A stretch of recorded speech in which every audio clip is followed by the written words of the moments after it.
तो कौन हो सकता है?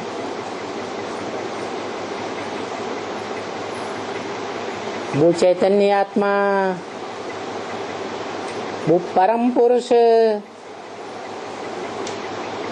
जो इस सृष्टि का जन्मदाता कहा जाता है।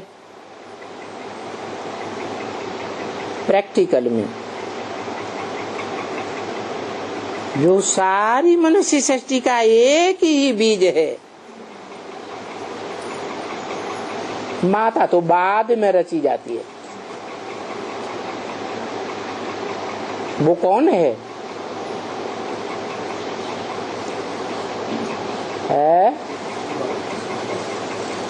शिव पिता कि शिव बाबा? शिव बाप या शिव बाबा?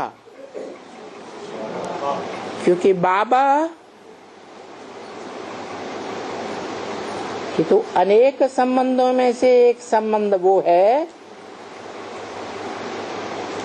जो शरीर में आकर के बनता है या बनते हैं।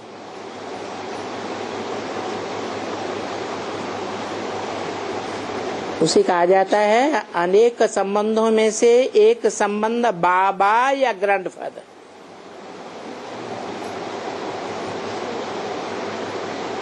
तो सारी मनुष्य सृष्टि का जड़ हो या चैतन्य हो, उसका निर्माण करता एक बाप। कौन सी आत्मा है?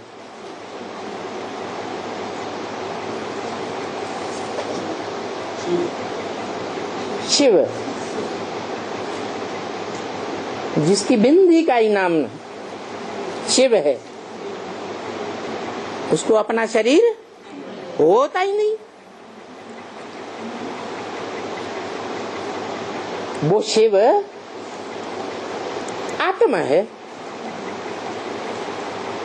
आत्माओं का ही बाप होगा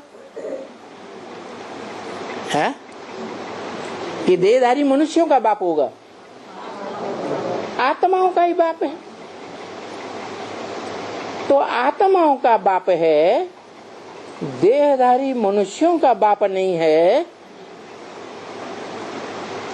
तो आत्मा को ही जन्म देगा या देहधारी मनुष्यों को भी जन्म देगा? क्योंकि देहधारी मनुष्य दो रूप से बने। कोई भी प्राणी है उसमें आत्मा भी चाहिए और पांच तत्वों का, जड़ तत्वों का पुतला भी चाहिए। कुम्हार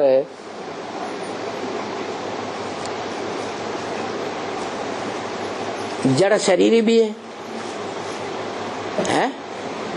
है ना?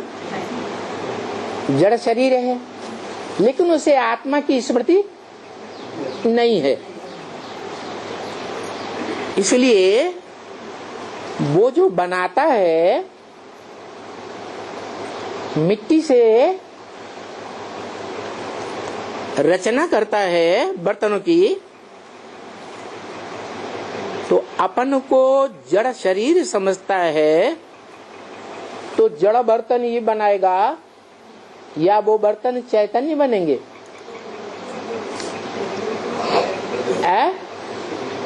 क्या बनाएगा? जड़ बर्तन ही बनाएगा। कुम्हार घड़ा बनाता है।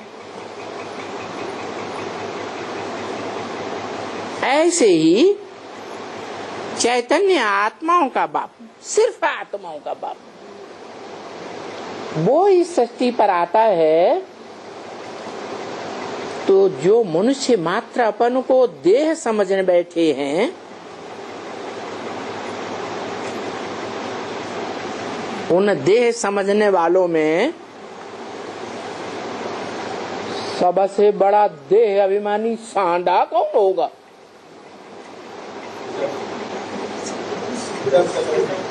प्रजापिता।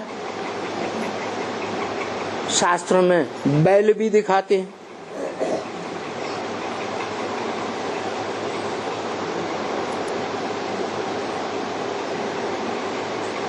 इस दुनिया की जो बड़े बड़े देह अहंकारी हैं, जिन्होंने एटम बम बनाए रखे हैं देह अहंकार में आकर के, हम सारी दुनिया को भस्म कर देंगे। उनका भी क्या, कौन है वो? उनका भी बाप है।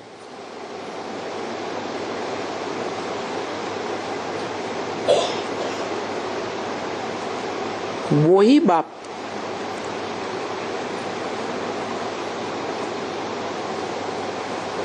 अपन को टोटल देह समझता है, टोटल देह अहंकारी।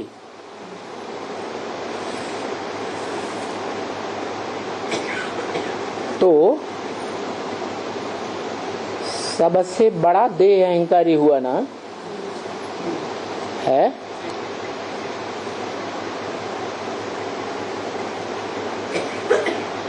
उसकी कोई यादगार बनाई जाती होगी,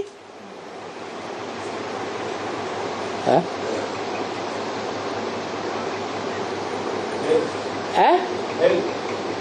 बैल। हाँ, बैल तो बहुत अड़ियल होता है।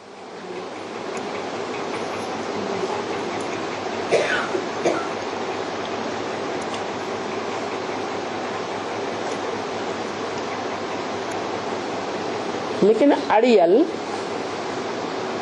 या पोलाइट आत्मा होती है या देह होती है? हा?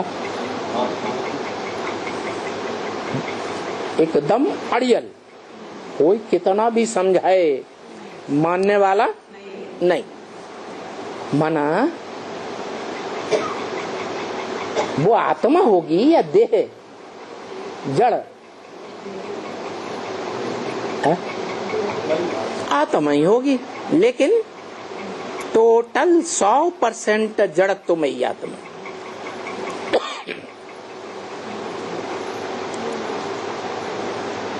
इसलिए साबित होता है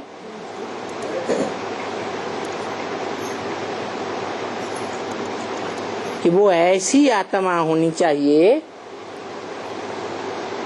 कि सारी दुनिया एक तरफ, कोई बात मनवाने के लिए दबाव देने वाली, और वो आत्मा एक तरफ, तो भी अपने अड़ियलपने को छोड़ने वाली नहीं।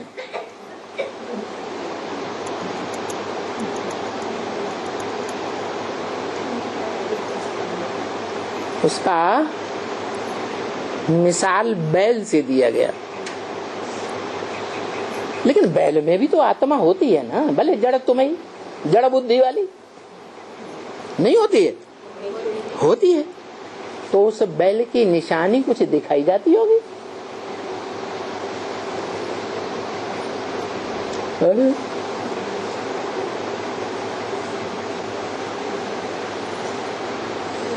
नहीं, निशानी कुछ नहीं दिखाई जाती। अरे दिखाई जाती है। बैल के कंधे पर जो शिवलिंग रखा हुआ है वो बैल के ऊपर होता है या नहीं होता है? है? होता है।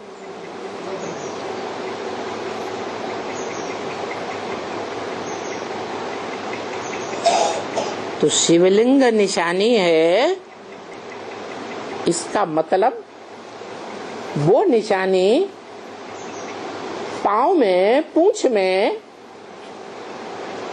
नहीं दिखाई जाती। कहाँ दिखाई जाती? कंधों पर। माने उसके कंधे पर कोई जिम्मेवारी रखी गई होगी, तब तो यादगार बना है बैल। क्या जिम्मेवारी?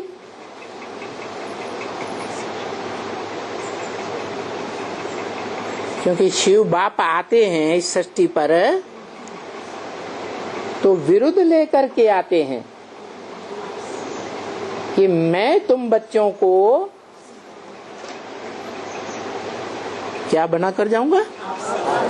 नंबरवार आप समान बनाकर जाऊंगा। तो कोई बच्चा तो अव्वल नंबर में आत्मा बनने का निरंतर आत्मा,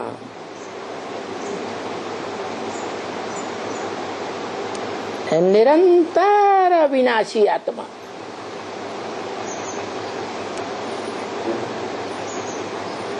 ऐसी प्रैक्टिस में कोई समय का अंतर न पड़े।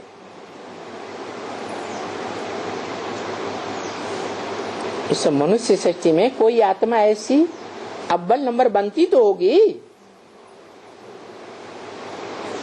अरे सुप्रीम सोल बाप का विरुद्ध है तो कोई तो बनती होगी। तो जो बनती है वो आत्मा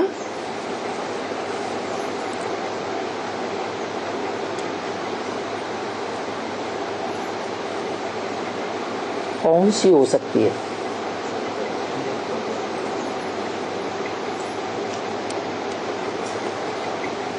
जो आत्मा को अविनाशी कहा जाता है। क्या? आत्मा अविनाशी। तो इस सृष्टि रूपी रंगमंच पर जो जड़त्वमयी सृष्टि है, इसमें पुरुषार्थ करने वाली आत्माओं के बीच कोई आत्मा तो ऐसी जरूर होती होगी जो बाप का विरुद्ध पूरी करे,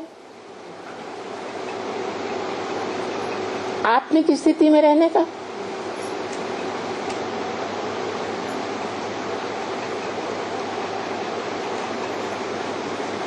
सदा काल आत्मिक स्थिति में रहने का, विरुद्ध पूरा करे। आत्मा आत्मिक स्थिति से इस रंगमंच पर जब तक बाप ना आ जाए आत्माओं का, तब तक कैसी स्थिति में रहे? आत्मिक स्थिति में रहे।